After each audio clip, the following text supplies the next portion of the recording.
Yeah, welcome back to the YouTube channel Malawi Gamers. Guys, kuli Captain uku Kanyamata akuti Captain Henry Ntani amene ndithu akuzukuta nkhani zonse zija. Anyway, inuyo chokhacho ngoonera bwinobwino nkumumvesesa bwinobwino mupeza zoti mukhala ndi picture ina yokhuzana ndi ndege imene idagwa ku Chikangawa.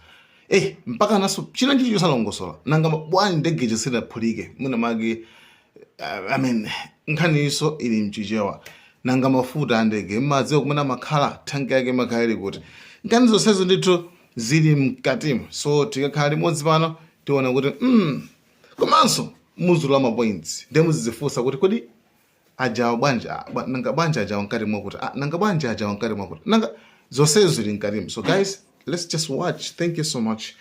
Now in the cameras, Captain Ntani, good afternoon. Chair, the captain had indicated that he is okay because of the context of the information he is to share as an expert witness. He is okay in Ijewa. Permission to engage him, Chair. 2 or 3 questions in Ijewa.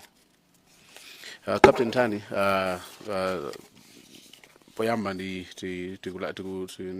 ndinoti kupepeseni chifukwa cha kuluza anzano kuganawo ntchito munjira imeneyi akutufiru yu umene mmayankhula muja. Komabe ndimafuna nditamva nawo ndiyambire pamene mwamalizira. Your submission bullet number 11 imene mwanena kuti ngakhale simulatenge nawo gawo pa tsiku limeneli koma ndege imeneyi mwayendetsapo kwa maola pafupifupi 400 and ulendo wanomaliza udali pa 16 April umene munayendetsa ndege imeneyi ndi ya President Opoma nthawi imeneyo. Ndiye mwanena kuti ndege imeneyi kwa inuyo ngati oyendetsa mwagwisa ntchito chizungu chonena kuti it was the safest and most comfortable one. Ndege imene inali kwa inuyo yabwino kwambiri yoti oyendetsa ndege ali sakhosafuna kumayendetsa ndicho nchete? Yes, I confirm. Chabwino. Ngakhale mwapitiriza onena kuti simadzoti mmene kunachika chani ndege mukutsogoloko mukadakonda mwadadzoti odi anzangawa nthawi imene mwina kumakachitika ngozi imeneyi zinkatani chifukwa choti ndegeyo inalibe cockpit voice recorder, inalibenso flight data recorder imene mwanena kuti anthu ambiri timayidziwa ngati black box. Komanso ena tamva mambona ambiri munasoni mutitsimikiza kuti ndege yomweyo inalibe chipangizo chimene chimathandiza kuti itati yagwa ikhoza kupangidwa locate mwachangu ELT mbata chana lakuti. Mukhoza nabe kuti ndegeyo inalibe the most safest and comfortable ane opanda zimenezo? Yes, I can confirm. Chifukwa chona kuti ndege imeneyi ndoni ya 220 inali state aircraft. Ndipo state aircraft I think kwa amene tikudziwa ndi katundu amene ndimagwisa ntchito ku military. Ndipo ku military ko pali zinthu zina zimene we are exempted kukakamizika kukhala nazo mu ndege tikozonena choncho. Izozo ena anatiuzapo Chair kuti ndegeyo ndi yankhondo siyo nokhala ndi zimenezo. Koma inuyo ngati oyendetsa ndegeyo mukuona kuti pa experience yanu ndi kuchiona mene chidachitikira 10 June ichi mukuzonena belero kuti it was too safest and most comfortable ane? Yes, I confirm. Because tikakamba nkhani ya safety ya ndege tikukamba za mundege muja muli zinthu zimene manufacturer amazipanga kuti ndege iyi kuti ikhale yabwino kuuluka, it be well managed ndi mapilot. Pakhale zinthu zina zake zimene amazipatsa zina kuti minimum equipment list. Ndiye pali kusiyana pa malamulo amene amapanga guide kagwiritsidwe ntchito ka ndege. Pali International Civil Aviation Organization imene yoyo inakhazikitsa malamulo ena ake amene amapanga guide kwambiri zimene amapanga anzathu achi civilian. Ndiye mu 1948 pa 7 December kunali convention ku Chicago USA komwe pazifukwa za chitetezo ananena kuti pali zinthu zina zimene sitingayikakamize ma military institutions kumagwiritsa ntchito zinthu zina zake mu ndege. Zina mwa izo ndi zimene ndikunenazi. Ziko mwambiri. Chabwino. Koma mwanena kuti ndege iyi kulendo malizira mudayendetsa VVIP president Obama amene ali ngati ineyo civilian siwa sisikali ngati inuyo ulendo uso idayinaso ndi a vice president sinsilikali mukuonabe kuti inalibe safest komanso comfortable kuti mkhozo mayendetsa anthu amene wapanda zilongezo zimenezi. Yes, ndikhulupirira kumbuyoko panali requirement imene mabwana anaona kuti ndege chifukwa chona kuti initially was procured as a VVIP aircraft, was configured kuti ndege izinyamula president. Manufacturer anapereka option ku government ya Malawi kuti mundegemu tikanakonda mutaikamo izi ndi izi chifukwa chona muzipanga VVIP chani mission. Komano boma la Malawi linapanga chisankho chona kuti zimenezo zinazo sitikamo mundegemo. So ngati military pali anthu amene amayang'ana za nkhani ya safety ya ndege amene timati ma inspectors. Ataona kuti ndege iyi yagulidwa ikuisidwa ntchito tikozopitirira kumagwira ntchito amene ililimu kapena izi zifunikirabe kuti tipange. Anayisapo effort yoti zinthu zikhalemo mu ndegemo as just a safety feature that increases the safety of the aircraft. Safety inalipo kale koma that one gives more imonjezera chano nkhani ya safety ya chani ya ndegeyo makamaka zimadzafunikira pokapoka zikachitika zingati zimene zinatichikira pa June 10 pacha. Ndi maganizo anu mukuzana kuti mangazi ndachitika pa 10 June mucho zilongezo zimene zinzosafunikira apena zinzofunikira iniyo ngati pilot pano patata kupasa ndege doni yaina ilipo iji yopanda zimene zimukhoza kulutsabe ndege imene ndimakulutsabe for one ndine silikali ndine ngati expendable sindikadandaule kufa mu ndege imene ija pachiro yanga ndoti ndine expendable. Komanso mbali ina zinthu zofunikira imene ndanenera kuti zikhoza kutithandiza pa nthawi imene ndege ngati yagwa. Komano si chinthu chena kuti chingatipepheretse kuti zipanga operate because the nature of our job we operate under notice kwa mokakamizika ndi malamulo amene anakhazikitsidwa pa Chicago Convention. Chabwino ndimawerenga page 1 nkhani ino ntchito ya pilot and co-pilot chiro magwira ku base operation kumapeto komunakamba kuti mapanga plan nkhani ya khale ma training ya kuzana ndi ndege kukhala operations mission yoti mukagwire kupanga coordinate crew kapena anthu amene akatagwire mu ndege imene amene akuyendetsa ndege imene kuona nkhani ya zipangizo zonse andi makamaka mnakamba pa nkhani ya mafuta. Then mafuna ndipite ku plate number 5 imene mmalongosola nkhani kusana mutapita ku ATC Tower mutafusa endurance kapena kuti ndege imene ina mafuta ochuluka bwanji anakuza nene mafuta kwana maola kwana 4 mnaye ndi mantha mutaona kuti maola amene amakozaniwo ndoti apitirira. Sindudziwa ngati mutandiyankhe ngati mungakwanitse pali anthu ena amafusa amalawi ambiri ajamati tikambe nchicho tave acha kuti ndege ngati inagwa ena amati mwina mafuta nayo sakwana ena amati mwina kapena ena adapangamo siphon kwa mafuta.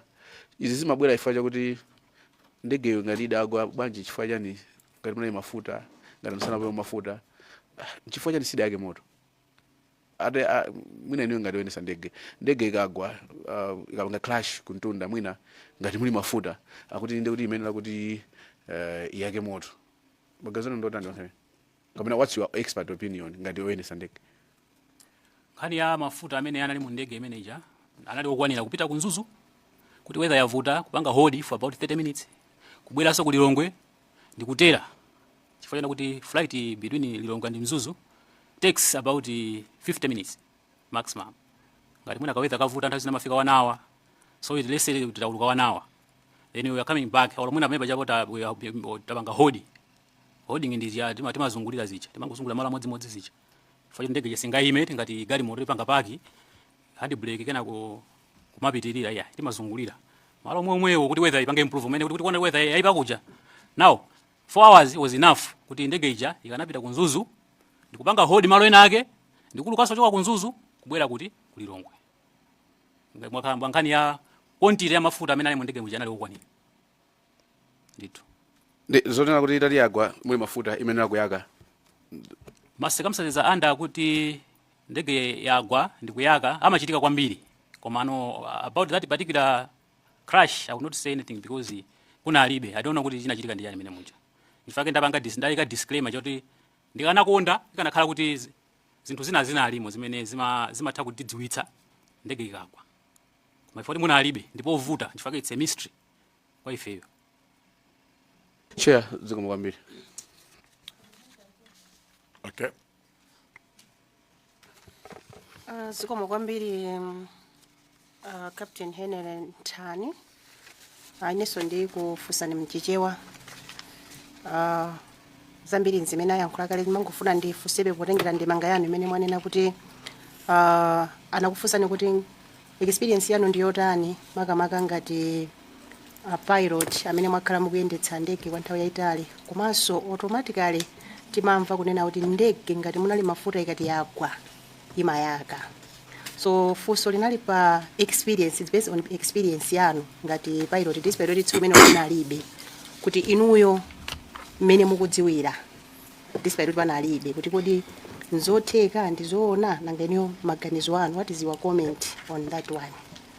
As an expert on this subject matter, when it comes to ndege kuti in an inevitable situation where a crash is inevitable, ineyo ngati pilot I was trained kuti I should go down with the minimum speed I can manage.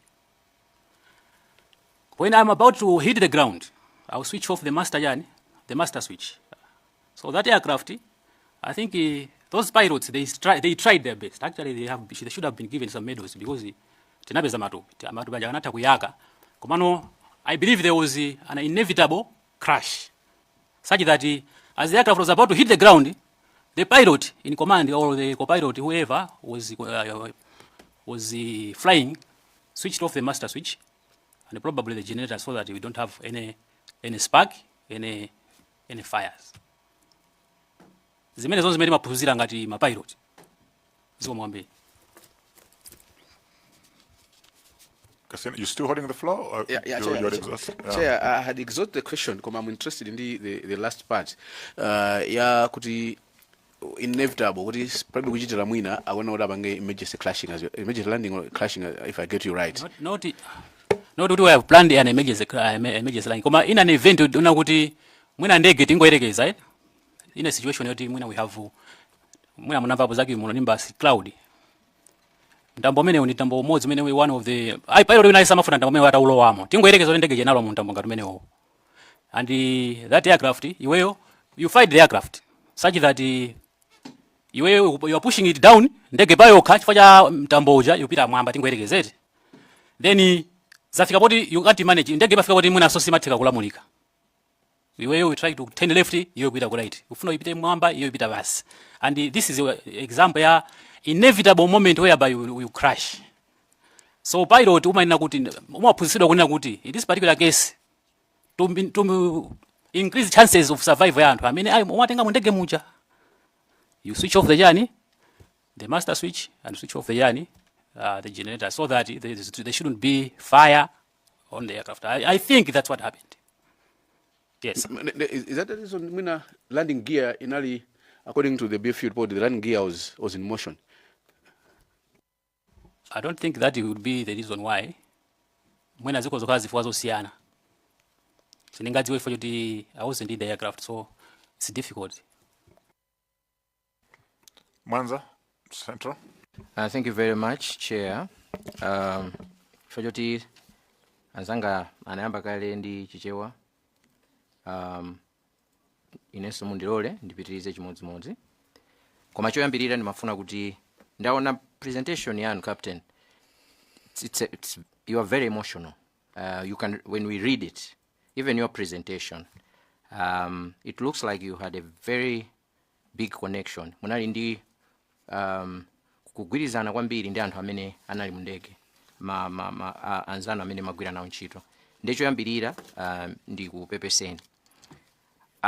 Mukuyankhulana ndi komanda ananena mawu a mchizungu onena kuti take heart. Mawu amene nthawi zambiri samangonenedwa yayi. Amanenedwa pamene munthu wina wake wakhudzidwa. Or maybe mwinanso pamene akukhudza kapena wafoka. I believe kuti komanda amakulimbikitsani, and I'm not surprised kuti mmene mwayilembera nkhani ikuoneka ndithu kuti anthu amadziwana nawo kwambiri. Pepani kwambiri for that. Pali mfundo zingapo zimene ndimafuna kuti ndikambe ndifunse komanso ndimvetsetse, koma ndisanalowe kumafunsowa. Mmene mwayilongosolera ndegeyi lerolo yatipatsa chithunzithunzi china chimene mwina tinalibe, chifukwa ambiri fe timaona kuti ndege yokutha, ndege sinali yabwino, komano inu ngati oyendetsa ndegeyi mwayilemba kuti inali ndege imene wina aliyense oyendetsa ndege akadakonda akadayiyendetsa, kusonyeza kuti inali ndege yabwino.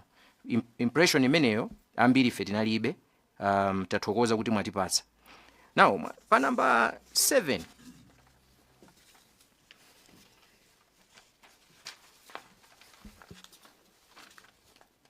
mwakamba nkhani yokuti ngozi iyi to you imakhalabe mystery, chinthu chimene sichimvekayi. Mwanjira ina simatha kudziwa kuti kodi chenicheni chinachitika ndi chani, and you've said kuti mukanakonda mukanadziwa chimene chinachitika, chimene chimachitika mu cockpit, koma pazifukwa zokuti zinthu zina zipalibe nzovuta kuti zidziwike.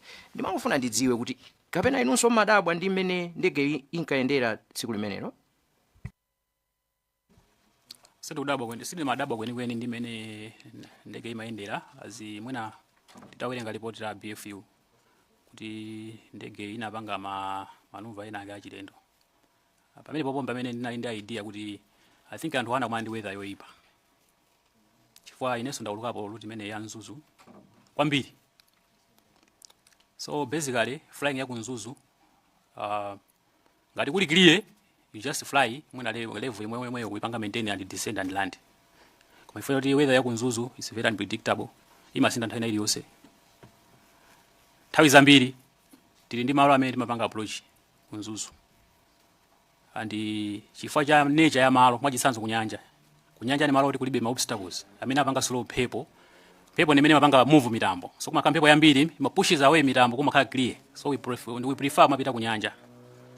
So it was my thinking kuti ndege ina kumana ndi weather yoipa kwambiri, such that they were trying to deviate from the weather, because ndakupasa chitsanzo cha mtambo amene mali Charlie Bravo, ndi mtambo amene mata ukhala waukulu ine have experienced kwambiri Charlie Bravos kawiri. I'll give you my instances mwina okwana 3 kuti mwina for the mwina anthu amene samadziwa kuti zinthu zimakhala bwanji tikamauluka. Chitsanzo choyambirira tinapitapo ku Nzuzu ndi Keno Gunda retired. Tinapanga failo kuti tiuluka should be about level 090. Kudusa mwina chamu doamu mitambo inamba kupanga build up patsogolopo tinapanga request 090. Fika 090 mitambo ikupanga build beyond us we requested up to 130, which is one of the very high altitude to fly in that particular aircraft. So we had to divert towards the lake. Tinango pita kupanga divert pita ku lake kucha pesa unapezeka kuti kuli clear, we descended and landed.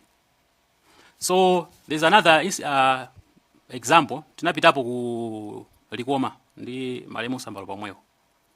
Zimafika nthawi nake timati point of no return. Zoti iwenso ngabwere kungoifuna kuti the weather ngati tikozona ngati yakumbatira net yakufunga ngati blanket kuti kupita kumbuyo ku sikuoneka china chilichonse. Kupita kusogolo kusukweze what you do in that particular case, you have to pamalo amene pakuoneka ndi pabwinopo you hold it at that particular place.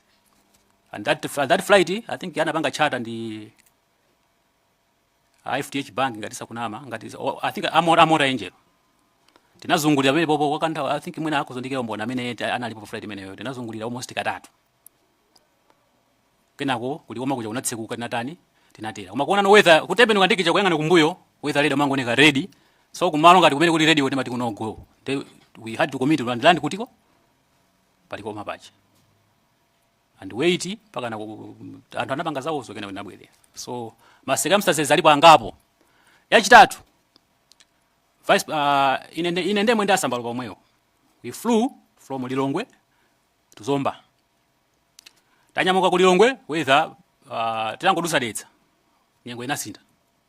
Suddenly we requested Chileka kuti mwina tipite ku Chileka nimene kuonekera kuzomba mwina sitingapite achileka kuti kuno simungatere ndimene kulili because Chileka so nayo ndi airport imene siyabwino kulibe equipment yoti ndi ndati particular weather kudulandi ki anatoza kuti kunonso kwaipa kwambiri simungatani.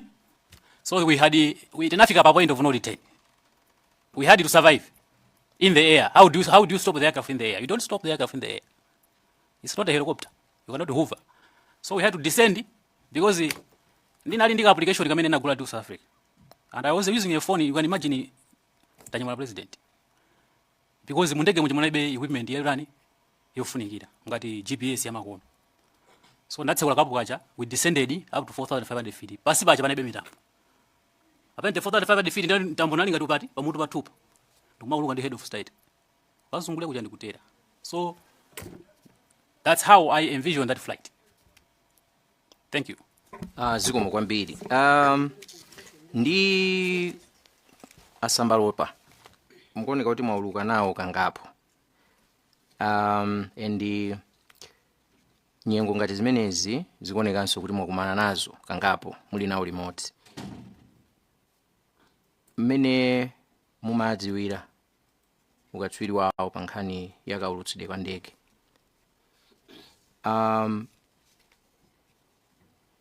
Anali ndi kuthekera kuonena kuti nyengo ngati zimenezizi amadziwa kachitidwe kake. Sitingade ne mopyatira Keno Sambalopa, the late, may his soul rest in peace, was an exceptionally good pilot. Kwa mimi masera mpira timadziwa kuti ndi striker koma nzanga yuso ndikatswiri. Abwana aja anali katswiri. Sindo nena izi kuti ndingwakira kumbuyo koma ife ndauluka nawo mamishoni ambiri including Bandege MS600. He was so good in both decision making as well as in handling of the machine. He was a timati fine hands pilot. So he was very, very good at handling my situations ngati amene wawa. Yes. Zikomo kwambiri. Chair, ndithokoze kwambiri chifukwa cha mmene ayankhira captain. Ndibweranso nthawi ina koma pakadali pano ndiyimire pamenepo. Zikomo. It's a man. Captain Henry inenso ndikupepeseni chifukwa pamene ngozi inachitikira inonso kukhala kuti mumayendera ndege zomwezo osewa analanzanu ndi nkhani yomvetsa chisoni ndipo ndiyokukhudzani professionally. Ineyo powerenga presentation yanu ndikumatsatira kwambiri mawu ena amene ndaphunzira kuchokera kwa inu anzathu achisilikali. Ndiye ndimafuna nditengepo wedi imodzi liwu limodzi limene inuyo mwakhala mukuligwiritsa ntchito kwambiri makamaka ndinene kuti asilikali mumaligwiritsa ntchito kwambiri. Liwu limene mukulitchula kuti mission. Ndiye ine choyamba captain ndimafuna nditadziwa tanthauzo la mission kwa inu asilikali mukati mission mumatanthauza chani makamaka. Chabwino apa tikuzoonera kuti mwachidule it's like a specific role that we are playing on executing a task. Mwachitsanzo flying a president is a VVIP mission. Flying the remains of the late Kasambala is an ambulance flight mission. Yes. Sono ndimamva kunena kuti ku ame kwa asilikali mumayendera malamulo kuti mupite pa mission. Nene mafuna ndidziwe kuti inuyo ngati captain lamulo kapena kuti command yoti mupite pa mission ngati kwa inuyo mumayilandira kwa ndani.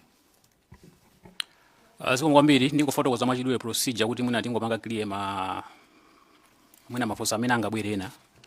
Procedure ndio ina kuti ndege kuti ituluke kuchoka ku base kwathu kupita kumene ifuna ipiteko. Timaina kuti tilandire choyambirira operations order, transport order imene imapangidwa ndi imachoka ku MTF headquarters kudzera ku Malawi Air Force headquarters amene amayilandira kumene koko ndi operations officer. Nthawi imeneyo anali bwana omwewa amene ali akomanda panopa. From headquarters ya Malawi Air Force amatitumizira kuzomba kwa airbase imafika wa base commander apanga task operations officer amene ali overall operations officer then amapanga task mission imeneyo kuti kodi ndi mission yanji ngati ili youluka ndi kuti apa apereka kuchani ku 76 flying wing kumene neyo nali operations officer kongoti mene nafotokozera nthawi imene pana alibepo so amene anali operations officer nthawi imeneyo anapanga perform maroles amene kupanga so that's the procedure amene ndege imatulukira. Ndathokoza kwambiri ifa mwandonetsa ndondomeko yonse kuti zikachoka ku mtunda kenaka zimakafika kwa makapteni amene atayendetse ndege. Neni mafuna nditadziwa kuti kodi ngati mmene experience yanu muli nayo ndikuganiza kuti mission ili ngati lamulo ndipo mukuyenera mukwaniritse ngati msilikali. It's an order ndi choncho. It's an order, yes. Kwena so ndizani na no kusogolo kufa chona kuti pamakhala nthawi inake yona kuti you have to decide ngati we pilot amene kuona ndi ma factors amene ena ake mwachitsanzo tingati weather siku uvomerani kuti mupite mauza kuti bwana that one is a no go mission. Ndathokoza kuti mumakhangani mumanditsatira maganizo anga chifukwa ndimafuna ndidziwe kuti kodi mukamapita pa mission inuyo ngati captain mabwana akulamulani muli ndi ufulu ophwanya lamulo la bwana kunena kuti tikubwerera. Ndinafuna mwina mutangotsimikiza pamenepo kuti mission imene simuoneka kuti mwachita mwano kapena mwaphwanya malamulo anu ku silikali kuti ifeyo tikubwerera ndipo kodi mutha kubwerera nkukafotokoza kuti tabwererako kapena musanabwerere mumayenera muperekeka report kuti kunoko sizili bwino ndiye tikuganiza kuti tibwerere. Ndinafuna mutasiyanitsa pamenepopo kuti ndimvetsetse. Bwana funa somo kwambiri chair bwana funso lanulo mendali mvesera basically kani ya flying order yakupeza pitani mupange mission yakuti amene wakupasa order ayo amakhala kuti ali mu office kuli Lilongwe akumwati zoti kunja kuli bwanji sakudziwa. So basically tisanapange mission ngati operations officer amapanga konzati pilot apangaso konzati senior pilot akasambala pana senior pilot amapanga konzati bwana amene tikuonera baba mission weather ikuoneka bwanji ndiye you inquire first nkhani ya weather ngati ikuoneka kuti is doable iyeyo senior pilot yo who advise ngati he is the one who is going to fly kuti iyi ikuoneka kuti this one is a go mission ngati mission yakuona kuti is no go mission amakana. So nkhani ya kuti who determines kuti ndege ipite kapena ayi imeneyo ndi responsibility ya pilot in command. You are the final authority in the aircraft. It does not matter whether it's a president who gives you an order kuti tenti zipita huko. If pilot says I'm not going there palibe sangatsutse malamulo samana choncho. Thank you. Ndimafuna kwakukulu chair pepani ndifuna ndimalizise pamene papa ndipamvetsetse kuti tiyerekeze mukupita ku Mzuzu mwaona kuti nyengo sili bwino koma mmene mmanyamuka ku Lilongwe kunali bwino chifukwa cha mwandifotokozera zija mukufotokozerana ndi masinyozi musananyamuke koma apa muli mulengalenga mukupita ku mission kuti pamenepa mutha kupanga chiganizo kungobwerera panokha ndipo mabwana anu sakuona kuti mwachita mwano.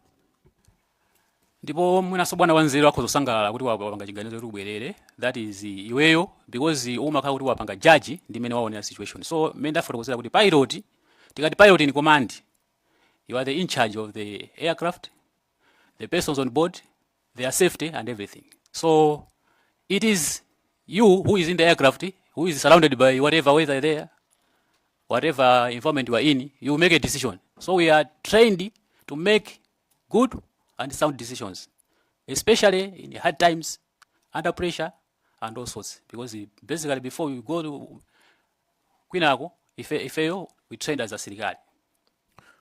Mwina ndifuse motere kuti kwa silikali wose commander in chief chair, commander in chief timadziwa kuti ndi president.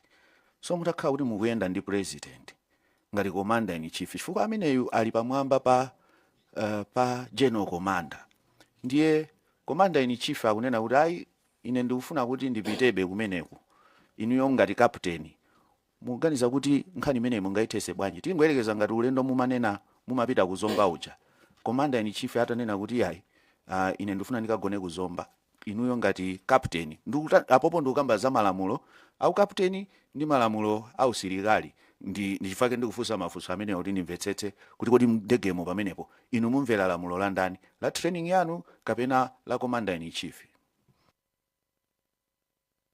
ziko mwambiri fuso mwandi fuso alo ndikuyankhani ndi experience. This is a real life experience wati sono zingo kakati coincidentally zikuchitika kuti ndimauluka sonda asambala pomweyo kunzuzu. Tinapita kunzuzu ndakuzaniza pa 1 ndi president anali ndizochitika kumeneko mpaka nana akafika kalonga kuntakataka should be pa Dwangwa around Dwangwa area kunachitika ma flooding. President kumene kuja anapanga chiganizo kuti I think ndipite ku Dwangwa. Akomanda tinaenda ulimodzi komwe kwa deputy kwa Air Force commander akandula tinaenda ulimodzi komweko. They had to make a quick decision kuti oda papa tipite kumene kukapena ayi. Kuti mission itapita ku mission so ina yatani yapezeka konko. Asambalo panena kuti I cannot commit kuti ndipite kumene ndi president. Ina ndi silikali. Ndiko zopita kumene kuja ndege kukatitimira tikaoneka ngati ndifesi tsiru. So before we proceed there, let's go there and do what we call a reconnaissance. Pa usilikali timakafufuza kaye kuti malo amene mwina kuti wamaliwongo pakuoneka bwanji eti. So ifeso timayenera kuti tipite tikaone malo amene tikagwirepo ntchito. Tikatirapo tikapena sitikatirapo. Ani pasa go ahead akomanda pitani mukapange chani reke. Ine I was flying with Sambalopa. Tafika kumene kuja tinasindana ma controls. Sambalopa was flying and I was taking a video. I have a video in my phone. It's like kuti ndi phone imene ngati jambo la time imeneyo ndimene kuisa chiro panopa. Asamba said this is a no-go mission. I'm in charge. It doesn't matter whether he's the president. If you are in the PIC, you make a decision. So the president will have to follow the journey. Zimene pilot warani wanena. So he advised kuti bwana kumene kumusadani musapite. A president anafunitsisa atapita. Pana bwera so nditu kandege kena kake tikasukoma. Kanatira pa Dwangwa paja. President anena kuti ndipitebe kumeneko. If my expert. Tinauza kuti president it's not safe even to fly single engine aircraft. Ukukuzikana kha kuti nzotheka kuti drone yayi ikatera. Ife koma we don't want to take a risk. Ndimeta paonda malopo. This is a no-go mission. Mission imene inalephereka. So this is a very practical example of how timasepanga separate command ya usilikali ndi command ya ndege. I'm in charge. I'm a PS now. If I make a decision bwana ota nyamilandu mfuna tipitenge timu tipite kwa kutoka kuti sikumene kusitipita. Whether siri bwino basi. Ndekuti abwanawo angovomera kuti azatani zachitika. Ndathokoza kwambiri captain kuti mwamalizisa kuti chiganizo chomaliza chimene chimagwira ntchito mu ndege ndi cha captain. Ndathokoza kwambiri chifukwa cha mmene mwafotokozera. Ndimangofuna kuti mutandifotokozerapo kali ukomaliza kamene muthandiyankha kapena musandiyankhe chifukwa ndi technical word ya zoyendesa ndege. Ndinamvetsedwapo munzowerenga ndi zina kuti ndiye chifukwa kuti munadzatchula za mitambo kuti nthawi zine matha kusokoneza mpaka na munthu ndege ulephera kuipanga control ndege kwanuku mukamayendesa ndege kuli liulina limene akuti zimagwesaso kwambiri ndege amayitchula kuti spatial disorientation.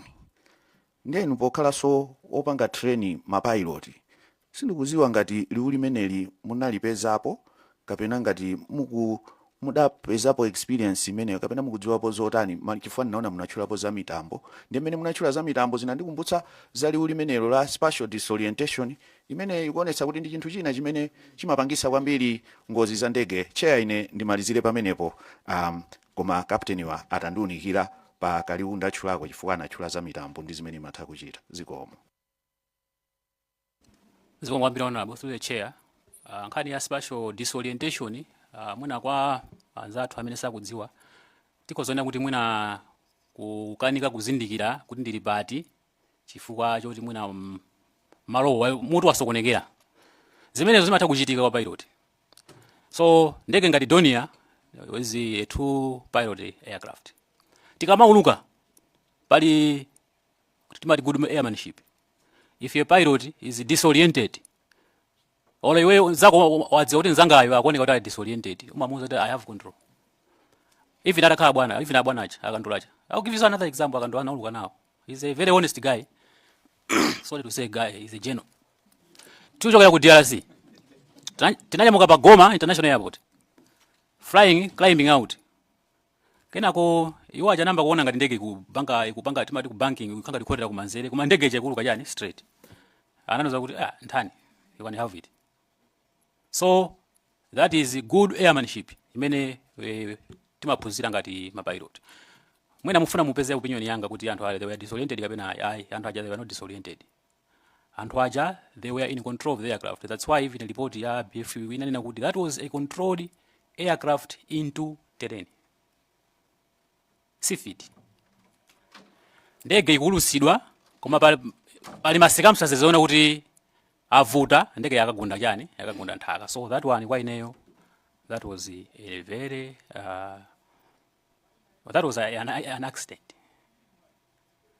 An unavoidable accident, an unavoidable fatal accident. Thank you. Ilonga Mude. Thank you so much, Honorable Chairperson. I will ask just a few questions that will require like questions for confirmation, Chair. Thank you so much, Captain Tani, and zonse zimene mwatilongosolera. Ndikufunsa mafunso awa chifukwa choti ndinafunsa so koma mwina ndinafunsa munthu olakwika. Inuyo ndikuona kuti ndinu munthu oyenerera kuti ndikufunseni mafunso. Amanena kuti mwauluka pa ndege ya Donia kokwanira more than or around 400 hours. Ndikuti ndi masiku amenewa kuti awerengere ndi nthawi yayitali. Komanso mwauluka kwambiri ndasambalova. Ndiye funso langa loyamba ndili limene ndafunsa so mbuyomu koma ngoti ndikufuna confirmation kwa inuyo. Kodi nzotheka kunena kuti ndege imene akuuluka asambalova chifukwa inu mukwadziwa bwinobwino mmauluka limodzi kuti munthu wina wake woti sali pa ndegepo angabwere nkudzatseka chitseko cha ndege imene asambalova akuuluka kapena inuyo mukuuluka? Zotheka? Procedurally sizingatheke. Ndifotokoza bwinobwino kuti ndege timakwera bwanji. Ndege tapanga process ija ndege yatuluka. Kwatuluka passenger manifest. Passenger manifest ija ikakhala ndege ngati ilekeze MH600 imene timakhala ndi cabin attendant. It is the senior cabin attendant who will be checking kuti abwana wota nyamilandu akwera, abwana kadzipatike akwera, abwana kuti akwera, mafanika mu ndege mukhala follow. Anthu akwana follow. Zingakhale zitavuta motani. Pata abwera munthu wa number 5, cabin attendant akwena kufusa kwa pilot in command kuti bwana munthu wa number 5 yu pa passenger manifest panga palibe. Akwera bwanji. So technically or practically that is not possible. Pa usilikali so ndipo sizingatheke zimenezo. So ma operations athu Donia ngati 228. Mene timapangira operate ngati kupita ku training tupita ku general flying area timapita mapilot okatoka fati mapanga manuva ena ake amene amakhala ni comfortable kwanza atamesana pange training ngati mapilot. Koma no mission yoti pa president katukanya mola katundu wina wake timakhani technician. Anthu amene wawa these are the only people who can close the aircraft door. Cabin attendant ngati alimo mu ndegemo mwachitsanzo MH600 yoti amakhala mwamatha kutseka. They are trained how to open and close that door. Sichitseko chongotsekula ngati child marriage. Ndichitseko choti kuti utseke umayina kuti uphunzitsidwe. I was once embarrassed kukanika kutseka chiso imene foti kalesoni kamene kokona katengera chibwana. Ananduza kopolo tabwerani. Ndiphunzitsa imene timatsekula chitseko ndati hayi chitseko chotani chophweka. Nabe amene choti ndachitseka chitseko chija koma chitseko zinoti chani latched sichina lokeke. Anazoti bwana chitseko simunatseke ndati ayo chitseko mesa chotseka ichi. Anangochikankha chonchi. Chitseko chatani chatseka. So there's no way munthu wina wake kuti wangochoka uko bwera kuzaulowa mu ndege opoti pa passenger manifest palibe. Komanso how to close that door knows singatheke. Chifukwa amene ali panja paja one of his responsibility or hard responsibility and one kuti amene olo amene momwe ayinokhala otani ovomerezeka. Sikomwe kwambiri funso langa lachiwiri ndi nkhani imene munanena ya master switch. Kuti mutaona BFU report mudaopeza kuti master switch inali off. Nde munalongosola ndipo namva kunena kuti master switch imakhala off kuopetsa kuti ndege yake ngati yagwa. Ndimafuna ndifunse kuti kodi paliso nyengo ina iliyonse olo nthawi ina iliyonse imene imafunika kuti master switch mupange off kupatulako nthawi imene mukuganiza kuti mukhoza ukagwa kapena mukhoza ukapanga crash landing titero mwina chichewa chake? Master switch kuti uzimitse ndipo kapo kamwe na pa normal la shutdown ya chani ya engine. Koma in the air you are not allowed to switch off the master switch. So it only in menda fotokozera kuti masircumstances ona kuti there is no any other option, we are going down. Zavutitsitsa papa, we tried koma we are going down. Kuti tikhale ndi mwina katundu amene ali mu ndege mwathu asaonongeke, komanso anthu amene ali mene mumu afe ndi dignity. Pamakhala inevitable chani, ndana kuti inevitable moment. That is the only time pilot you are allowed to switch off the master switch.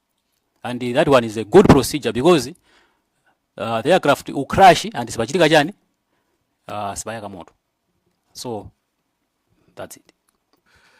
Funso langa lachitatu ndi nkhani ya low flying. Manena kuti nthawi inakenso mmapita ku Blantyre kunali kuti koyipa kulilongwe nkoyipa nde munatsika ndege ija idatsika nkumayenda pa 4,000 feet above the sea level. Ndi musimu motani 4,000 khozo yerekezera kuti mpatali bwanji ndi nthaka pa 4,000. 4,000 feet amayerekeza kumene kuli nyanja kuja ndi kunoko mtunda uchokera pambira madzi paja kumakwera kwera kuntunda. Mwachitsanzo kuzomba kuja tikakhala tili pa runway tufa tikanyamuke imaonetsa 2,650 feet. So nzo madzi chochoka pamene pali madzipo zafika mebopo ndi 2,650 feet. Mukayipanga divide by 3 mukuzoipeza ansala. So kuti tiyerekeze ndi height imene uchokera mene popo around that area pamakhala about 2,900 feet. Ndiyo muli pa ground. From the ground nde monjezapo bwanji about 1,500 stonje about yes for about 1,500 feet monjezera kwinako. Ndiye kuti imene ndi height imene mutimauluka kuchokera pa nthaka. Ziko kwambiri ziku mauluka height ndiye kuti mmene ndikumvera ineyo mwina mukhoza nditsutsa mauluka height ya musi koma mudanyamula a president a dziko la Malawi. Tinakumana ndi circumstances amene anali circumstances ovuta ochititsa manyazi mwina kwa mtundu wa Malawi chifukwa sindimayembekeza kuti ndikazi ineyo maganizo mwanga sindimayembekeza zafikapo situation ya president ndikukumana ndi situation ngati imene. Komano ngati dziko tinapezeka mu situation imene ifaja amene tilili. Mayapoti athu menda fotokozera mwina for the sake of record ngati saena sakudziwa Malawi muna airport yabwino ni modzi yokha Kamuzu International Airport. Kuma categories ama airport ndiye kuti pali mitundu itatu. Kati 1, kati 2, kati 3. Ifeyo mu kati 1. Sutantha zoti yabwino kwambiri tu yayi. Kati 3 yo ndimene ile yabwino kwambiri. So kia ija ndi kati 1. Chileka does not qualify kuti kakhale kwa kati 1. Ilibe ma facilities zoyenerera. Airport athu alibe ma facilities zoyenerera. Kuzomba kuja kuna ali navigation equipment. Ana aliko kalikaliro nthawi ya ngwazi. Kukalonga inaliko, kumzozo inaliko. It was very easy to fly, but those things were vandalized. As I'm speaking, we fly using experience and using njira zosayenera. Aviation standard ima ina kuti fete ziuza navigation jani aids amene timene okhala nawo. Koma ngati dziko it's unfortunate kuti we to even sisi ndikulankhula panopa amaliongo akumva. Kuti tilibe zinthuzo zochititsa manyazi. So we had a state of head of state bandege flying very low, but we had to manage it. So the thing is, we safely landed. That's the most important thing. Lomaliza mafotokoza ichichi anafotokozanso a General Kandula dzulo koma ndimafuna ndimvetsenso kuchokera kwa inuyo. Manena kuti pali mtambo ovuta Charlie Bravo umene Cumulonimbus. Cumulonimbus Charlie Bravo. Umene umachititsa kunena kuti umene wo musalowemo yayi.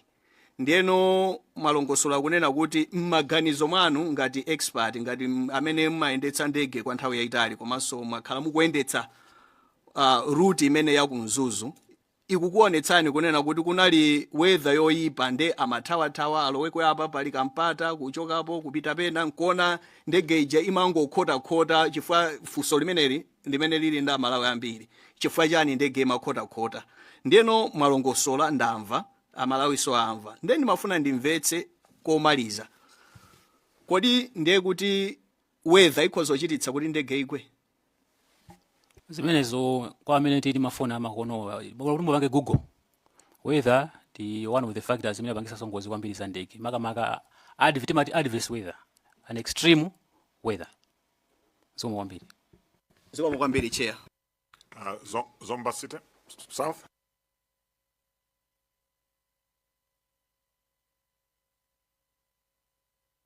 Zikomo kwambiri chair.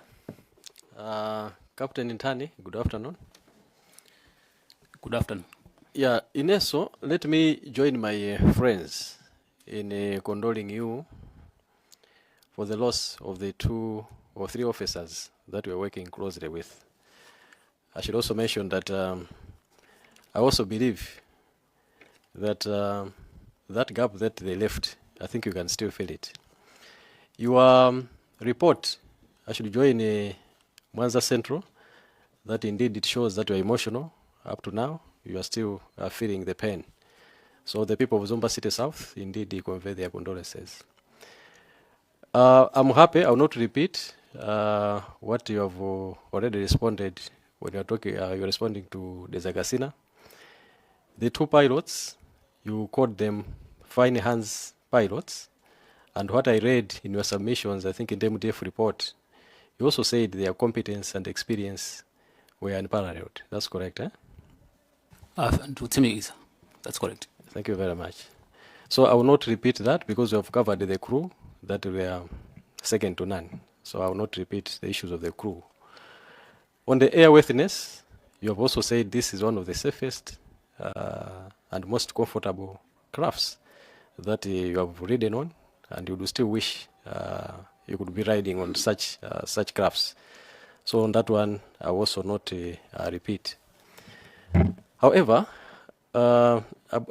chairperson ndifusa mafuso mwina atatu pa airworthiness ipo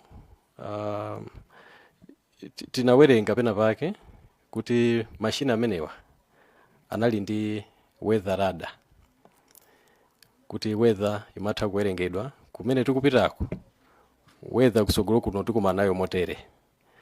Ndimafuna Mungu chita confirm. Ndutsimikiza weather radar mu ndege imene inali imondo. Zikomo kwambiri. Weather radar imeneyi kuti matha kuwerenga mtunda utali bwanji musanakumane ndi nyengo yoyipa, kuti kodi ikhoza kukhala ka 500 meters ka 1 kilometer ka mati nautical miles, tatiuzani imatha kupereka mtunda utali bwanji kuti kumene tikupitako kuti apo 20 nautical miles tikakumana ndi weather yovuta.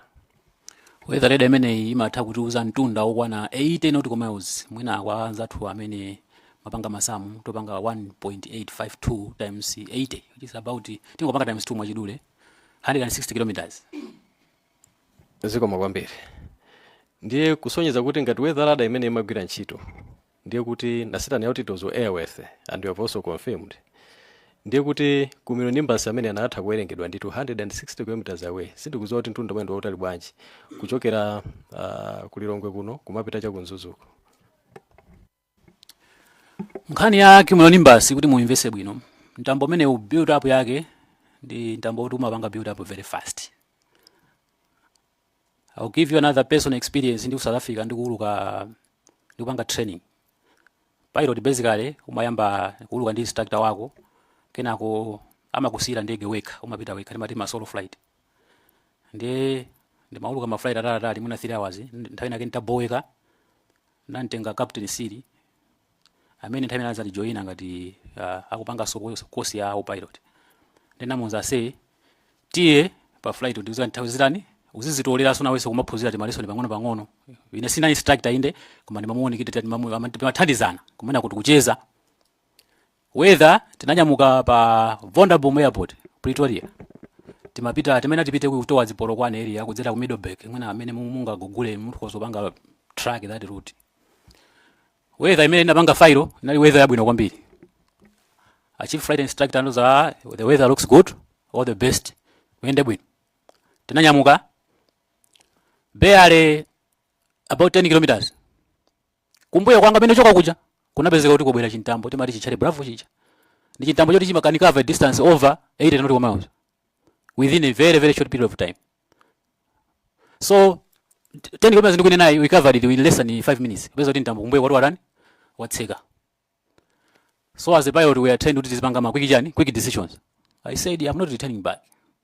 I have to proceed because this one is a Charlie Bravo. Umene kupita kuli mitambo imene because the pilot umaphunzidwa ndio stamina umaidziwa kuti mitambo ndikulowa huu ndo ulukika huu. So I said okay, I'll maintain I'll proceed. Chair, I think the explanations are I think has made different examples, living examples. But I just wanted him to engage with me to answer my questions. The stories, yeah, we can give an opportunity, but I wanted you to take my line of thinking, if that is possible. Me to proceed. Thank you. So the weather radar is in the plane, and it can also forecast 160 kilometers. Of course, we know that it can build very quickly. Going back to Kenel Sambalopa, someone with competence and paralleled, do you think he had ever met such difficult conditions? Because you are very close to him. Can you confirm that this was not the first time probably to meet such severe bad weather? This was not the first time. Thank you very much. Thank you. So this is where I'm going. I want the chair to be aware that we are not dealing with any other captain. From his testimony, his experience and competence was unparalleled. I think this is what he said initially. This is airworthy. The weather could be forecast on the radar 160 kilometers away. Secondly, chair, moving on. The flight was lost on the communication. It could not be tracked until 10 a.m. Is it 12 a.m.? Maybe you would also want to speak to us because you are an experienced pilot. You have been lost for more than almost 30 minutes.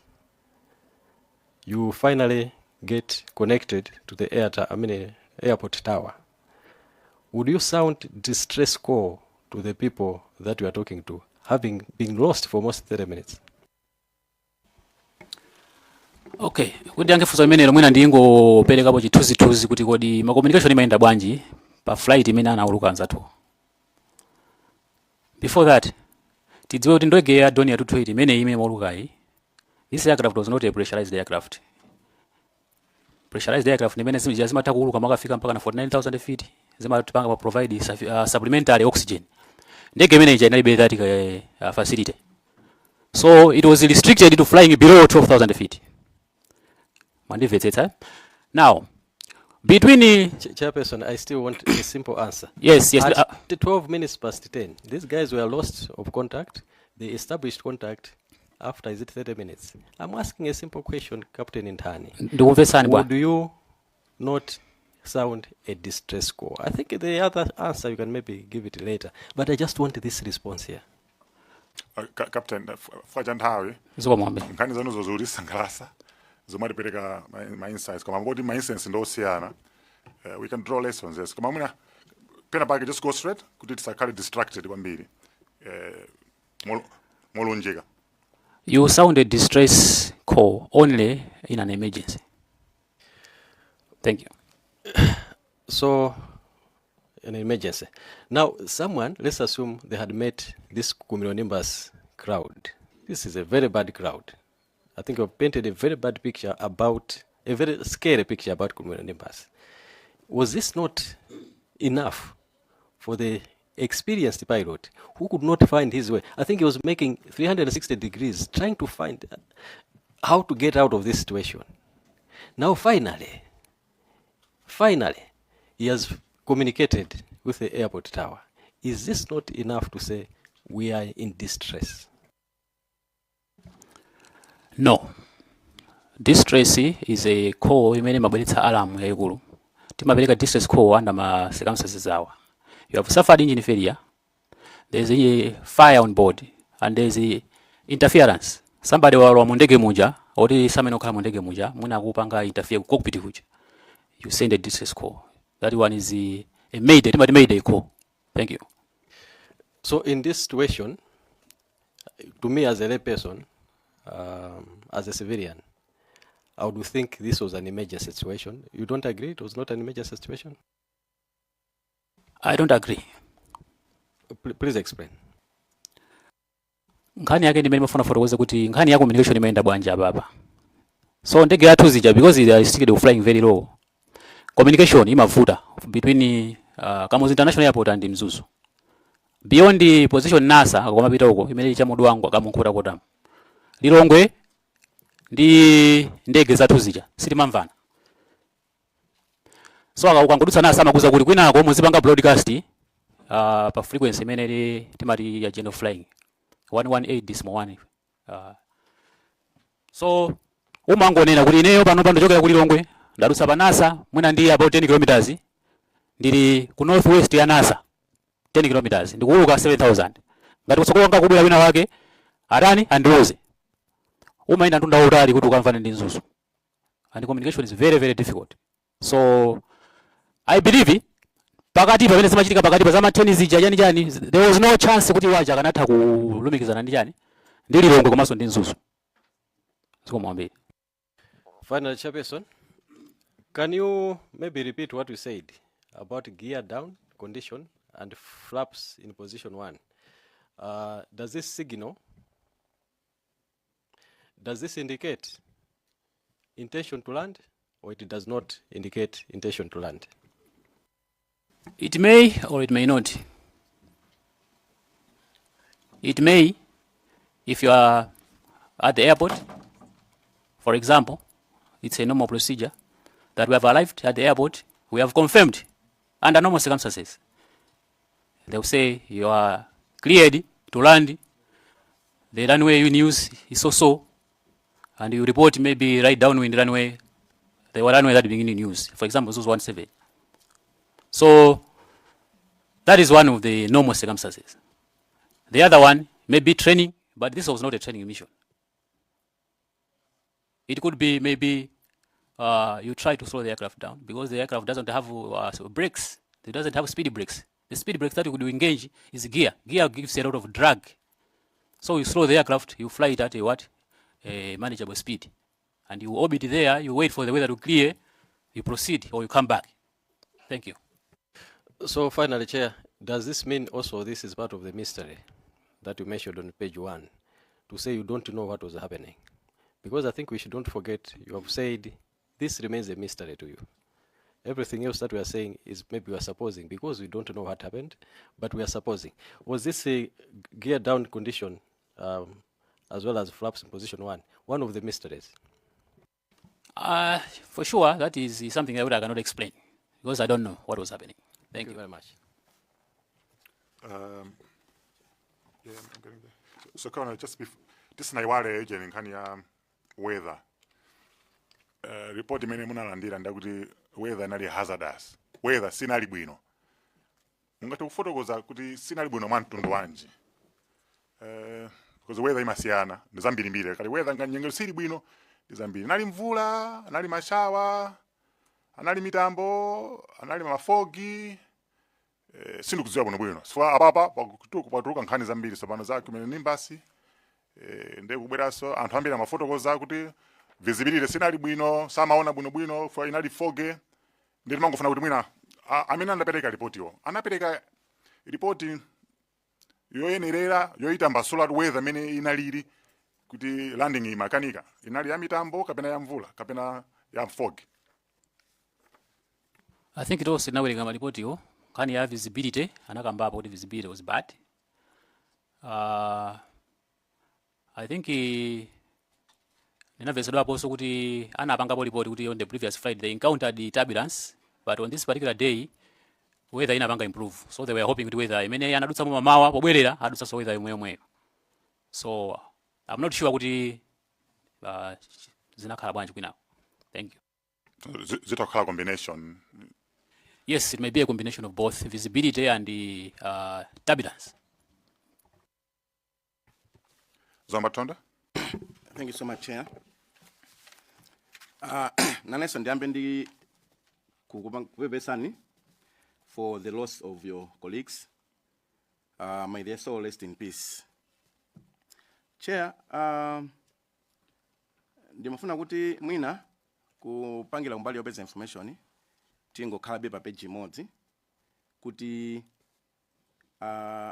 Captain zonsezi mukunenazi mukunena using your opinion as an experienced pilot with 400+ hours.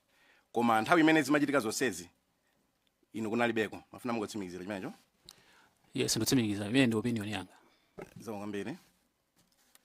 Then mafuna so pamene tikupereka chithunzithunzi mwina ndifunse kuti mwanena kuti this Donia 228 Tango 03 is the best in your view yoti aliyense any pilot would want to fly in that.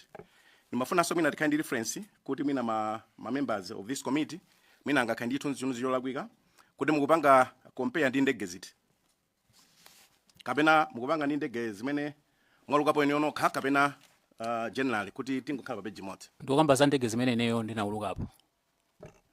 Okay. Otherwise titati tiyerekezere this Donia ndi mwina ndege ndingoyerekezera mwachitsanzo Boeing ya Air Malawi. Would you think Boeing ya Air Malawi ndi Donia ingakhale more comfortable for a pilot ndi it? Yeah, certainly Boeing will be better than a Donia. Chair, mafuna nyuma chimongo chekona ndi mene inalili kupangira ma members. So mwina muli pomwepo. Yes. Chikhala kuti akumititale mweni makobiri kuti mugule ndege ina. Mukunagulabe Donia 228 kapena mukunagula ndege ya mtundu wina. Basically ndege of course inapangidwa pakanthawi. Panopa kwapangidwa ndege zina za makono, even better aircraft. So we would always want to fly nice and a better aircraft. And very modern. Chair, mafuna kuti tingoona kuti tikamati extremely a good aircraft tikupanga compare ndi mwina within his experience. Koma ndingopitira pang'ono kunena kuti kungotsimikizira ndege imeneyi inali ndi ground proximity system komanso terrain avoidance system. Ndege imeneyi primary instruments panalibepo ground proximity warning system komanso terrain warning system. Were there any upgrades? No. It was the portable GPS that had a terrain warning system. It was a portable which was a separate GPS that was bought after incident inafuta kuzanya president yoyambirira ichi. Kuti president araona kuti zinthu is becoming dangerous. Singapeze china chake kuthandizani muzuluka kwa bwino. We made that proposal. I was the one who proposed it. Bwana ina kanalemba kala tena so kuzinati. I get the point, Captain. Thank you. And thanks for that information. Ndi mafuna mwina ma members angodziwa just a few kuti you're flying the plane, you're on the controls. Voice yake when you are approaching the ground or any kind of terrain. Imasakosera bwanji kuti what are the chances kuti pilot akhoza kusemphana nayo saimva bwino. Kuyambira kujandana kuti kuma primary instruments amene they are integrated in the system amene amatha kutionetsa kutekeza pa ife pa 40 imaonetsa pa annunciator panel ndege imene inalibe zimenezo akaka mukunena inuka kanali mu GPS imo because the GPS is separate, it's not integrated in the aircraft. You cannot hear the tone from this GPS because you have those headsets, the engines are running, so you cannot hear that one. Thank you. So when you are relying on this as an equipment for warning equipment for terrain avoidance, maganiza kuti imakupangani in your mind as pilots, as a captain yourself, maganiza kuti zikupanga noni motani? For the sake of record, through chair, GPS Minda inakuti was a supplementary navigation device that was bought. Kungoti thandizira kuti zikalako ti planning is samati vute flying it zikandike na kaika difference kuti in case this one's fail tikozo dali akaka. Koma this was not a primary device in the aircraft. Okay, so ndatokoza. Chair, you may wish to take that as a point because ikusempana ndi report and ikusempana ndi what was said yesterday. So mina just take note of that. Ndimafuna so mwina kuti tikhale pa page imodzi. You mentioned of the master switch, which pilots, especially you military pilots, are advised to switch it off to minimize the potential fire. Ndimafuna kuti muchimikizire kuti awawa ndi maganizo chabe, koma you have no reference. Amene wani maganizo anga, yes, because it's part of your training. Koma nava bwe mulipoti kuti fa arabwera BFU nafusa apo chinthu chimodzi kuti kodi ndege munaipeza mu configuration yanji. Ndi anandifotokoza kuti naipeza in landing configuration. Master switch munaipeza in position yanji. Anandiuza kuti we found the master switch in off. Nafusa ma generators in position yanji. Anandiuza kuti they were in the off position. That's why ndikunena kuti naganiza kuti ndege suffered an inevitable crash. And the pilots tried their best, but because they were hitting the ground, they say let's switch it off. At least we should hit the ground, we should not burn. Thank you. Okay, so Chair, I wanted good. I think because somewhere when we go into the other phase, I'm sure I will get evidence of that because somewhere it was mentioned that there are pictures of the same. Kwa mnafuna ningojosa itunzi yonena kuti zinali in that position. Maka kuti mwina members akomiti angodziwa kuti mungonena maganizo koma sikuti zinali choncho. Olumana ngozida koma sikuti zinali choncho. Ndana kuti maganizo anga amenewa. Zongwambiri.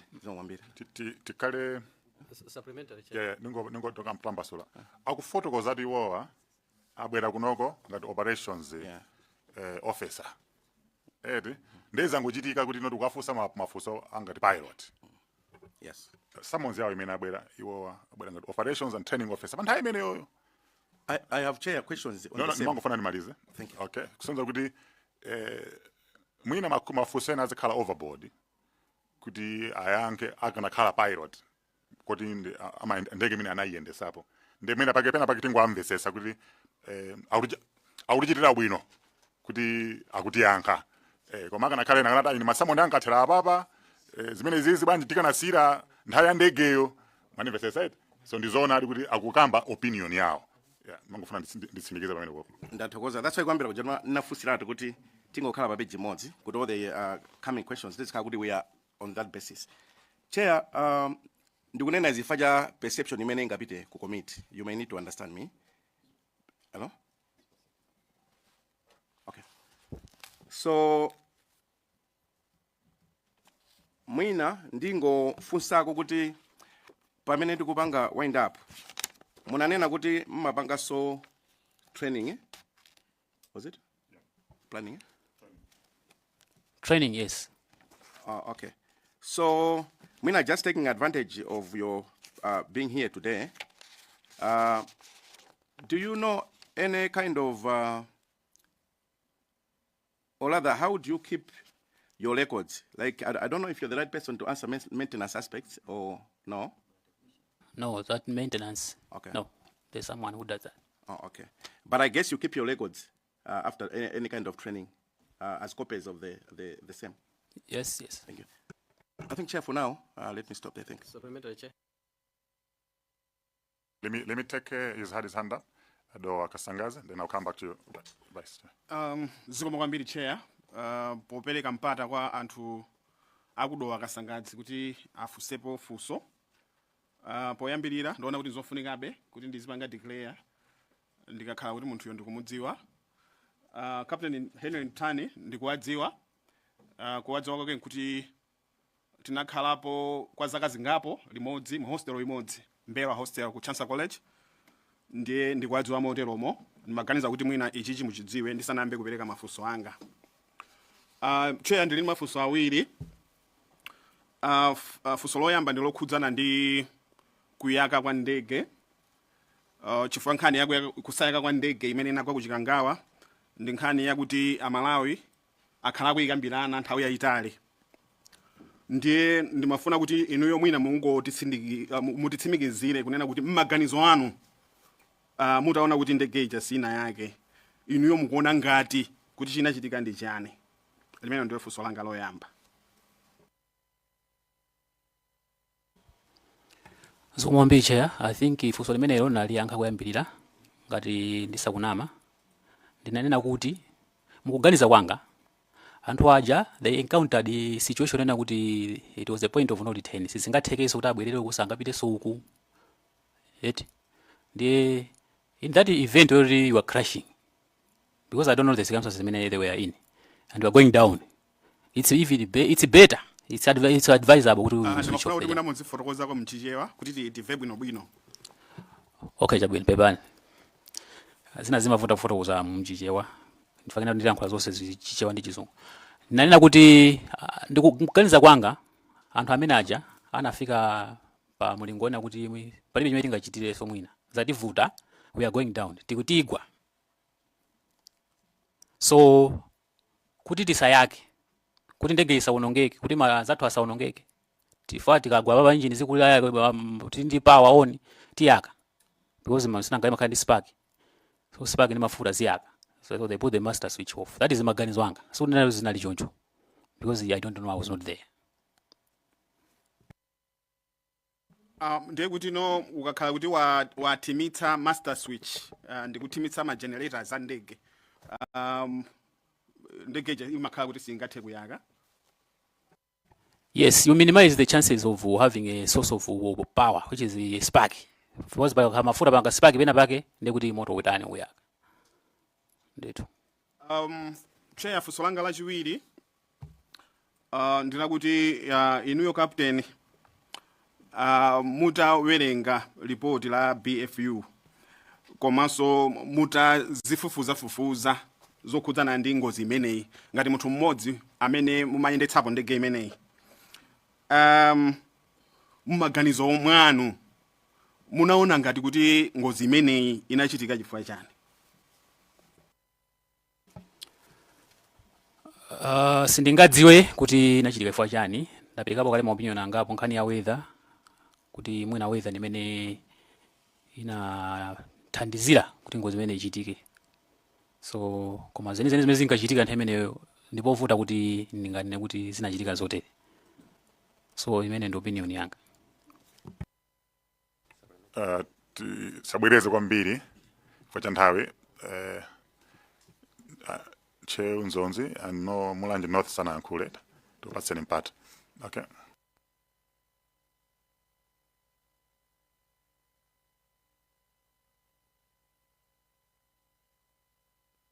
Che Unzonzi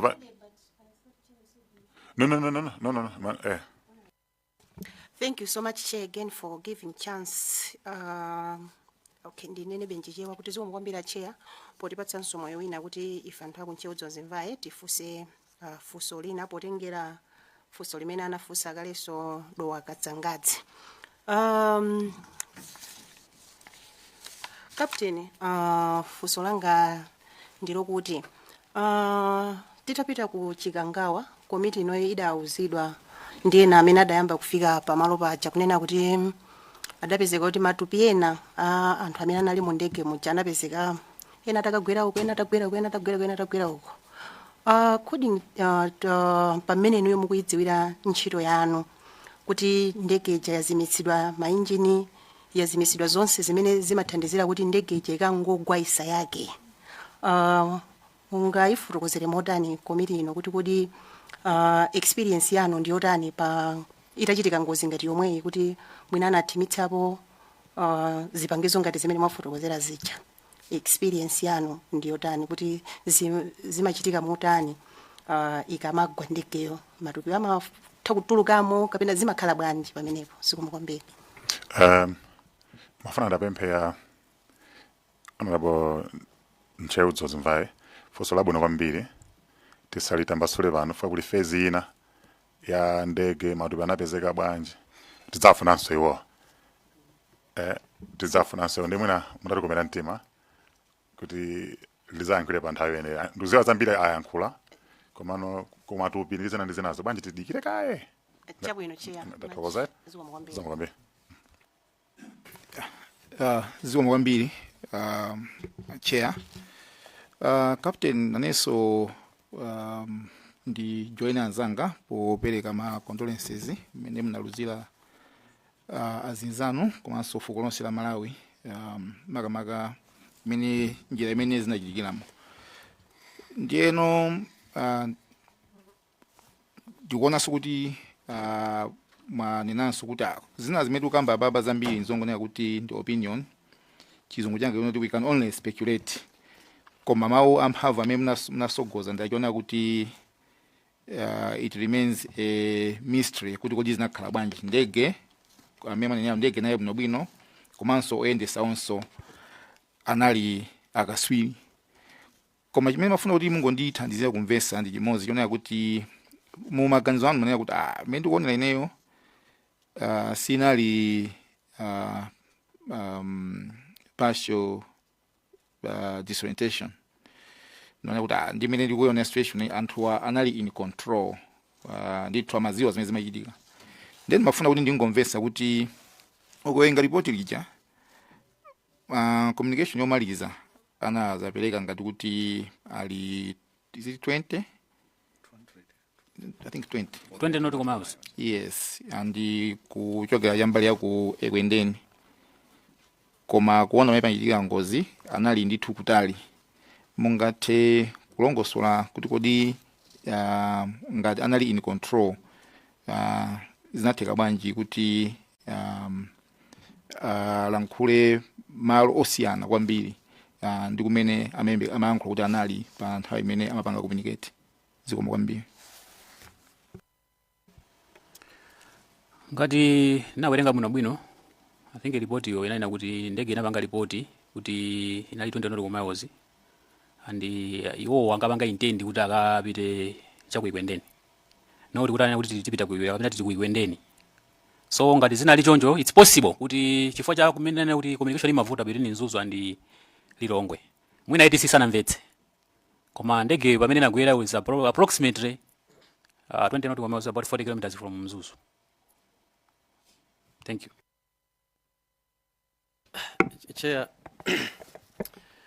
I think ndingoyambira ndi supplementary kuma ndingoyambira pena legeza kuti tikati 20 nautical miles tikuyenda kuika direction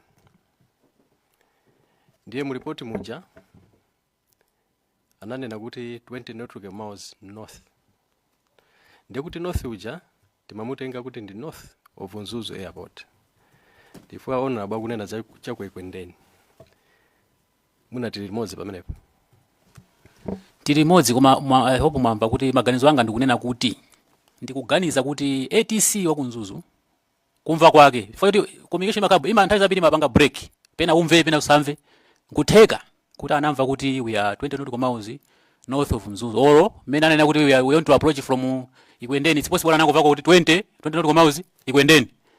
Maganizo mwake mwina anageza kuti wamva kuti ali ku north of chani Mzuzu. Chabwino mwina poti tingoganiza mwina tisira pomwepo chifukwa tikhoza kumaganiza kuti mapilots iwo anali disoriented so tenti zisiyende pomwepo. Chia supplementary no force labwino kwambiri mwanati mapilot wa anali the best pilots ife amalawi ndi fodala inunso imene mukufotokozera mukuoneka kuti ukadalo muli nawo even mapilots asambalopa amene ali pa ndege iyi ana very experience zikanatheka kuti wo akabalalike ndikanena direction yolakwika pa nthawi imene iyi kuti ulendo uno amayenda nthawi zambiri ndikanena kuti 20 nautical miles molakwika anthu anali very experience. I doubt that because as I said ndauluka nawo kwambiri kuti yomweyo ndi asambalopa anapangaso train pa ndege ina more advanced than Donia in terms of avionics MA600 mene muli avionics very advanced. So this one made ka GPS kamene yamapanga use ngati ka secondary reference ko kanali kwena kuti much easier to use than that one so that kama onetsa position and direction kuti panopa tili position E there was no way asambalopa kanena kuti ite ndi ku north pamene wali ku south sisi kana take. Zikomo kwambiri chair for that. Ndino supplementary yanga mwina ikuzana ndi Zomba Thondwe tachita ni confirm kuti ndege imene ipoto maizi wabwinobwino inali ndi warning and caution panel. Yes, inali nayo warning and caution panel timati announce panel inalipo. Tangu tifotokozani pang'ono mwina poti ife ndi ma civilian imene imatha kupanga so sound kapena mangokhala lights oka kuti ready mukuyandikira pansi or something like that. Tangu tuuzani imatani kwenikweni in brief. Kutheka kuti mukusokoneza tikakamba za warning panel but Donia ija I think munabwera kuzomba pamwamba pa weather radar ija palika panel kena kake tingoyerekeza kuti battery lazuka la ndege pamayaka gesi lofira battery imalemba so battery 1 kapena battery 2 then pamayaka chigesi mbali naye chigesi imayaka chimaphetira chofira then mabwera so warning imalira pom pom pom. So tikamba za warning panel tikamba za zimene zizi I don't believe we are referring to EGPWS imene mali kati enhanced ground proximity warning system indege imene inalibe zimenezo koma panel imatipatsa ma warning za ma failures amene akuchitika mu ndege. Thank you.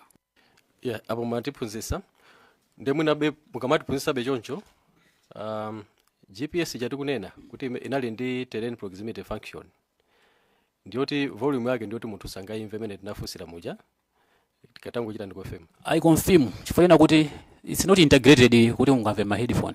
Thank you. The chair komaliza ndingofuna be a pilot atatuuza the normal landing speed ya Donia imeneji. Maybe you can give us a range as a chair. Landing speed ya Donia ya normal the about 90 knots, which is about 180 kilometers per hour. So Chair. Yes, Mwanza Central. Thank you very much, Chair. Ndikupanga chidwi kwambiri ndi Captain Ntane because akuyankha monesa kuti zinthu zamaziziwa. Ineyo ngati munthu amene sinayendetsepo ndege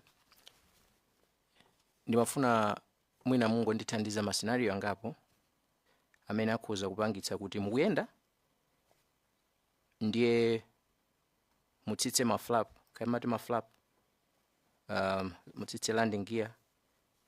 So muife ngati mwina amene timakwera ndege timaona kuti zimachitika pokhapokha akakhala kuti mwina ikuyandikira pa airport, akakhala zazikulu zija timamva china chake chimalira ngati zina zake zatuluka pansipa.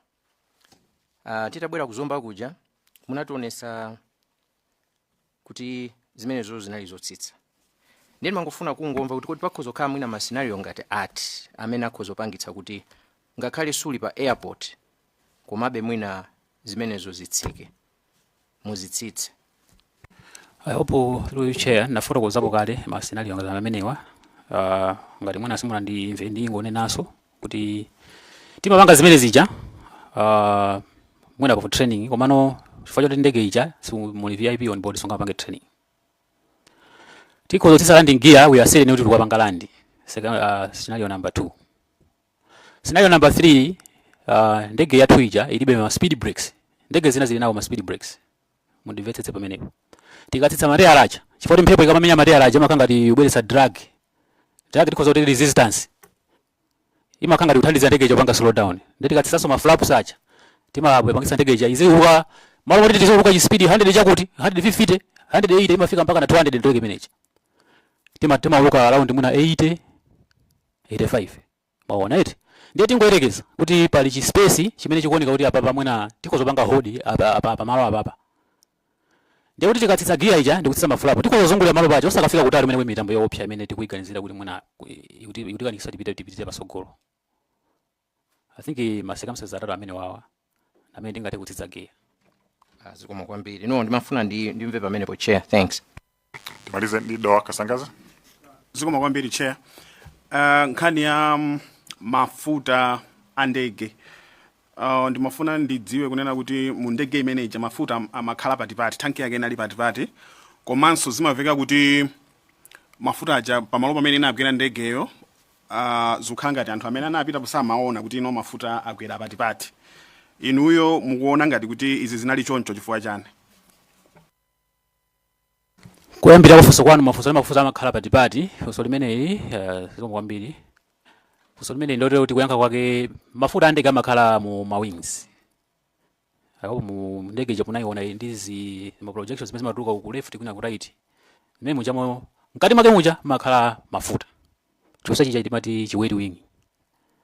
Zikoma kwambiri. So nkhani yona kuti pamene panagwera ndege mafuta sana apeze, I'm not sure kuti anthu amene anapita wakaona pamalopo anatenga dothi ndikuliyesa kuti mulibe mafuta kapena ayi.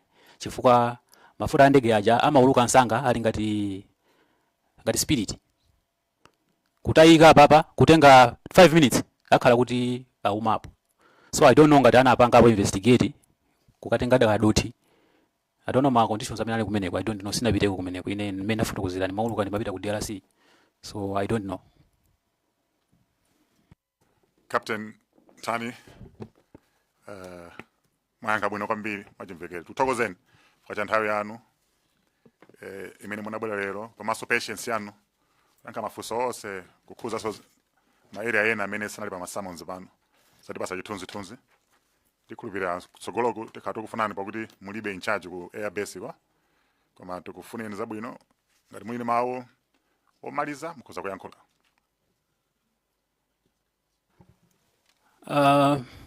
Mawu anga omaliza ndona kuti ndingokupempha kuboma komanso kwa ino anthu amene mapanga ndale kuti ma decisions akuluakulu amene tikamapanga mwina kugola ma assets amene amati ma state assets tiye ndike konzeru kwambiri chifukwa chona kuti security ya dziko ndi chinthu chofunikira kwambiri.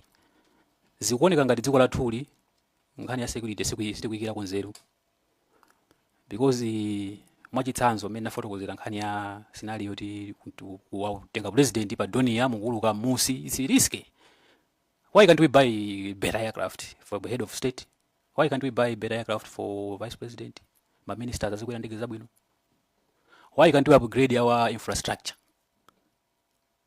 The demand ya ndege imene inaliko kwa Air Force kuja, it was because dziko lathuli pano mpaka dali pano nzochititsa manyazi ndikulankhula izi pa air, anthu akumva kuwa amaliwongo tilibe ndege za civilian. We are scrambling for our aircraft because you don't have yours per ground. Why can't we buy ndege? Maiko anzathu achita bwino kwambiri chifukwa cha nkhani ya aviation. We need to improve our infrastructure. Tikaini ma standards amene timaona tikapita kunjaku. Zimakhala zinthu zododomesa kama ona airport. Kuti I think ndafika ndi pa airport. Ukamatera pakia paja makaka tuta pachire. Sisi zimaoneka bwino. We need to improve infrastructure in terms of navigation equipment for aviation. Because ndali mbapo one of my recommendations mlipota BFU kunena kuti dziko la Malawi litakhala ku at least ni ma alternative airport angapo Malawi muno ziko zokhala bwino. Kuyambira nena kuti airport imene ilipo yanzeru Malawi muno ndi modzi yokha. I think a few weeks ago ndege zalepherapo kutera pachiteka paja mpaka na ena mapita ku Zimbabwe ina kuzungulira paja 18 times pakia paja kutera later. You can imagine how much fuel we burn. We waste my resources pa zinthu zina zimene mwina nimaona ngati ma priorities athu pena pake sakuyenda bwino. So ndi pempho langa, it's a plea, ndine munthu okonda dziko la Malawi. Tiye ndichitepo kanthu kwa makamaka mbali ya security. Ziko mwambiri. No, ndithokozeni kwambiri. Chifukwa chogwiraso ntchito yotamandika ndi ma resources zochepa. Ngakhale munagwiritsa ntchito mawu ndino ma expendables. Munalolera basi kuti chichitike koma sikuti moyo ukhale choncho. Ifeso Amalawi timafuna zabwino. Asilikali athuso akwina kukhala zabwino. Nafeso anthu ma civilian ma VIP tikufunikaso zabwino nde tiyesesa tinauza abwana anu kuti anthu awawa ndi ofunikira ma MP. Mwina nthawi yonse imene akuyami samadziwa kuti ndife ofunikira. Koma nthawi yakwanano kuti ku military ndife ma MP. Tikale pansi ticheze tisinthe moyo wanu. Ndezitengeraso inuyo kutitana fuka tikati tukuitaneni mwina muona ngati kuti tifuna tizaone zisisi za ku ame. Koma titana neni tili makomiti osiyana tili ready kuza kuthandizana. Ndathokoza kwambiri. You've made us very proud that we have a young pilot wachinyamata kuti tsogolo lathu likuoneka labwino. Achimwene mupitirize ntchito yabwino mwafotokoza mwachuchuchu ku skulu mudapita. Tikuthokozeni kuti kumalawi kuno sikuti ndi mphepa tili ndi anthu odziwa ntchito. Zomwe kwambiri. So mwambiche.